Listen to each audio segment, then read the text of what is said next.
Hello sir, మీ పేరు? శ్రీనివాస్ అండి. Present చూసుకుంటే కాంగ్రెస్ వచ్చి 1.5 ఇయర్ అవుతుంది. ఎలా ఉంది సార్ ఇక్కడ పరిపాలన తెలంగాణలో? అయితే నిజంగా చెప్పాలంటే మాకైతే పెద్దగా ఏం కనబడతలేదు. ఏదో క్యాస్ట్ సర్వే అన్నారు, అసలు మా దగ్గరికి ఎవరు రాలే.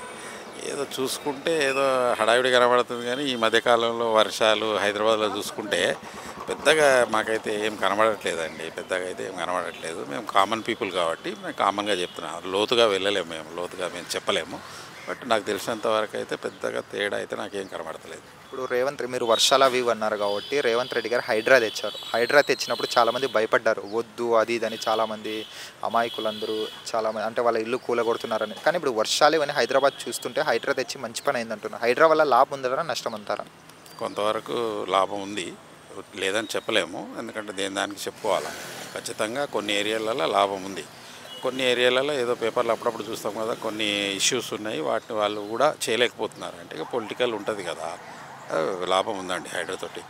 ప్రీవియస్ గవర్నమెంట్తో చూసుకుంటే ప్రజెంట్ గవర్నమెంట్ బెస్ట్ అంటారా కాదంటారా? అంటే కంపేర్ చేసుకుంటే కంపారిజన్ ఏమో అంటే మాకు ఇంకేం కనబడతలేదు కాబట్టి మేము చెప్పలేకపోతున్నాం. ప్రీవియస్ గవర్నమెంట్లో ఏదో కనబడింది, ఇక్కడ ఏదో కనబడతలేదనే ఫీలింగ్ ఏమో అది చెప్పలేకపోతున్నాం. రీసెంట్గా చూసుకుంటే రేవంత్ రెడ్డి గారు తెల్ల రేషన్ కార్డులు ఇచ్చారు, అలాగే రుణమాఫీ చేశారు, రైతు భరోసా అవన్నీ ఇచ్చారు కదా, దాని గురించి ఏమంటారు మరి? అంటే నాకు ఐడియా లేదు బాస్, ఎందుకంటే నేను ఐఎమ్ నాట్ బిలీవింగ్ టు రైతు, అదంతా నాకు తెలియదు. ఓకే, నాకేం పెద్దగా కనబడతలేదండి. This is my personal opinion only. So కొంతమంది రేవంత్ రెడ్డి గారిని సీఎం పదవి నుండి తప్పించాలని చూస్తున్నారు. ఇన్ కేస్ రేవంత్ రెడ్డి గారిని సీఎం పదవి నుండి తప్పిస్తే రేవంత్ రెడ్డి గారు లేని కాంగ్రెస్ని చూడొచ్చా, అనుకోవచ్చా? ఇది రియల్లీ అది కరెక్ట్ కాదు. ఎందుకంటే ఆయనకి టైం ఇస్తలేరు, ఆయనని అక్కడ కాన్స్టెంట్గా కూర్చొని ఇస్తలేరు. అది కొన్ని విషయాలు మనం పేపర్లో చూసినట్టు అయితే ఆయన ఉంటే చేస్తాడేమో, ఆయనని చేయనిస్తే చేస్తాడేమో. నాకు అదే కనబడతలేదని నేను అనుకుంటున్నా. ఎందుకంటే నేను కూడా మహబూబ్ నగర్ ఏరియాలో నేను వర్క్ చేసినాను, నాకు తెలుసు కొంత ఏరియా అక్కడ అంత ఎట్లా ఉంటుంది ఏంటి, పొలిటికల్ కూడా కొంచెం ఐడియా ఉంది. సో ఆయన అక్కడ స్టిక్ ఆన్ కావడానికి ఆయనకి కష్టమవుతుందేమో పాపం. అందుకోసం మనకి ఏం చేస్తున్నాడో ఏమో చెప్పలేకపోతున్నాడో చేయలేకపోతున్నాడో అర్థం కావట్లేదు. ఇప్పుడు చూసుకుంటే కేటీఆర్ వర్సెస్ కవిత నడుస్తుంది బీఆర్ఎస్ పార్టీలో. వాళ్ళకి గొడవలు జరుగుతున్నాయి కదా, అది పొలిటికల్ స్ట్రాటజీ అనుకోవచ్చా, లేకపోతే నిజంగానే గొడవలు ఉన్నాయనుకోవచ్చా వాళ్ళ మధ్య, అన్నా చెల్లెళ్ళ మధ్య? లేనిది ఎందుకు వస్తుందండి, గొడవలు ఉంటాయి. లేకపోతే ఎందుకు వస్తుంది? బయటికి అంత దారుణంగా బయటికి అనలేరు కదా. దట్టు వాళ్ళు ఒకే ఫ్యామిలీ ఒకే బ్లడ్ ఉండొచ్చు. మీరు ఓవరాల్గా ఏమంటారు? ఇప్పుడు రేవంత్ రెడ్డి గారి పరిపాలన చూసుకుంటే 1.5 ఇయర్లో బెస్ట్ అంటారా కాదంటారా? ఆయనకి టైం ఇస్తే చేస్తాడు.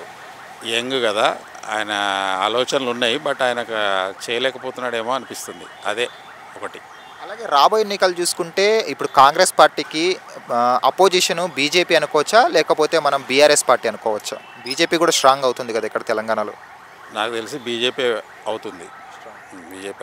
మరి బీఆర్ఎస్ పని అయిపోయింది అనుకోవచ్చు అక్కడ? ఎందుకు అయిపోతుంది? అయిపోదు. ఇప్పుడు మనకి ఇక్కడ మాట్లాడుకుంటాం, ఇప్పుడు ఈవెన్ హైదరాబాద్లో కూడా బీఆర్ఎస్ సపోర్టర్స్ ఉన్నారు. అండ్ పల్లెల్లో కొంతవరకు కేసీఆర్కి ఉంది. కేసీఆర్ని ఏమన్నా అంటే కొంత బాధపడే వాళ్ళు జనాలు ఉన్నారు, ఊర్లలో ఉన్నారు. Thank you sir. Right bye. Hi friends, మా ఫ్యూచర్ టుడే ఛానల్ చూస్తున్నందుకు చాలా థ్యాంక్స్. మరిన్ని లేటెస్ట్ వీడియోస్ కోసం వెంటనే సబ్స్క్రైబ్ చేయండి. అలాగే ఈ బెల్ని కూడా రింగ్ చేసేయండి. మా లేటెస్ట్ వీడియోస్ నోటిఫికేషన్స్ అన్నీ మీ మొబైల్లో వస్తాయి. మా వీడియోస్ మీకు నచ్చితే లైక్ చేయండి, షేర్ చేయండి, నచ్చకపోతే కామెంట్ చేయండి.